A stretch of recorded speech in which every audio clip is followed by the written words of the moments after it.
जय श्री कृष्ण भक्तों। श्रीमद् भगवद गीता अध्याय 4 श्लोक 4। अर्जुन उवाच अपरं भवतो जन्म परं जन्म विवस्वतः कथमेतत् विजानीयाम् त्वमादौ प्रोक्तवानिति।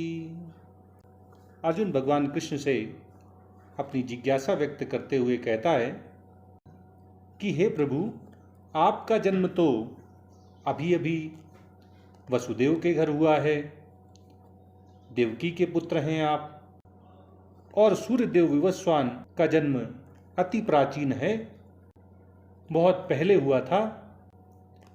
तो फिर हे प्रभु, मैं कैसे समझूं कि वे आप ही थे जिन्होंने सृष्टि के प्रारंभ में सूर्यदेव विवस्वान को कर्मयोग के इस ज्ञान का उपदेश दिया था। भगवान कृष्ण ने अर्जुन से कहा था कि उन्होंने सृष्टि के प्रारंभ में कर्मयोग का उपदेश सूर्यदेव विवस्वान को दिया था। विवस्वान ने इसे मनु को और मनु ने इक्ष्वाकु को कर्मयोग का उपदेश दिया था।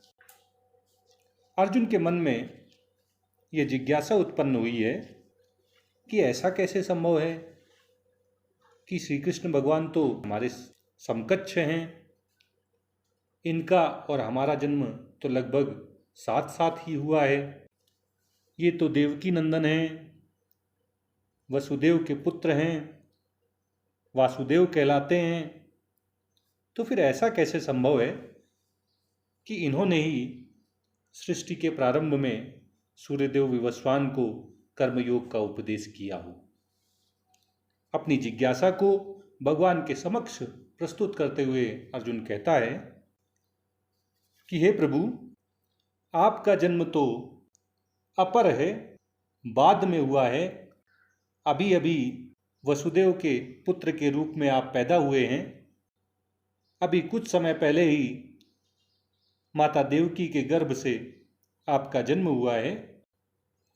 तो फिर मैं ये कैसे समझूं, मुझे कैसे विश्वास हो कि आपने ही प्रारंभ में सृष्टि की शुरुआत में सूर्यदेव विवस्वान को कर्मयोग का ये सिद्धांत समझाया था। आपने ही सूर्यदेव विवस्वान को कर्मयोग का उपदेश दिया था। जो हिंदू धर्म है, सनातन धर्म है, इसमें शिष्यों को अपने गुरुओं से अपने प्रश्न पूछने का, अपनी जिज्ञासाएं व्यक्त करने का पूरा अधिकार प्राप्त है।